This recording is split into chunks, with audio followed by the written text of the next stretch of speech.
தாய் தமிழ் உறவுகளுக்கு வணக்கம். தமிழ் தேசிய மாநாடு நடத்த திருமாவளவனுக்கு எப்படி காசு வந்தது?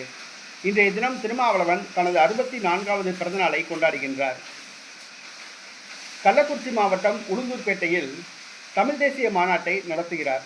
தமிழ் தேசிய மாநாடு நடத்துவதற்கு திருமாவளவனுக்கு எந்த ஒரு தகுதியும் கிடையாது. ஏனென்று சொன்னால், தமிழர்களை கொன்று குவித்த ராஜபக்சேயோடு கைகுலுக்கியவர், தமிழர்களை கொன்று குவித்த தமிழின அழிப்புக்கு காரணமான காங்கிரஸ் கட்சியோடு கூட்டணி வைத்து தேர்தலை சந்திப்பவர்.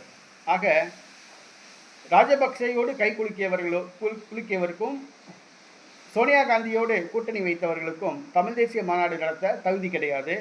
தற்பொழுது உளுந்தூர்பேட்டையில் தமிழ் தேசிய மாநாட்டை நடத்துகிறார். ஏறத்தாழ 100 கோடி ரூபாய் செலவில் இந்த மாநாடு நடத்தப்படுவதாக கூறப்படுகிறது.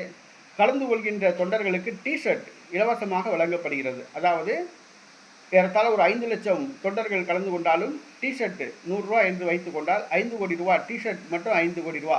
இதர செலவுகள் என்று பார்த்தோம் என்று சொன்னால் 100 கோடி ரூபாய் வரை செலவழிக்கலாம் என்று கூறப்படுகிறது.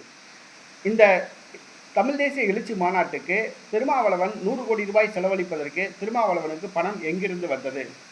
ராஜபக்சேயிடமிருந்து வந்ததா? காங்கிரஸ் கொடுத்ததா? தமிழக வெற்றி கழகம் கொடுத்ததா?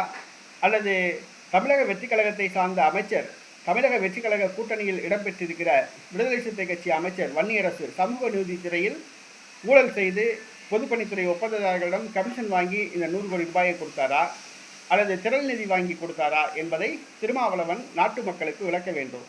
ஏனென்றால் விடுதலை சிறுத்தை கட்சி தமிழ்நாட்டில் ஒரு குட்டி கட்சி.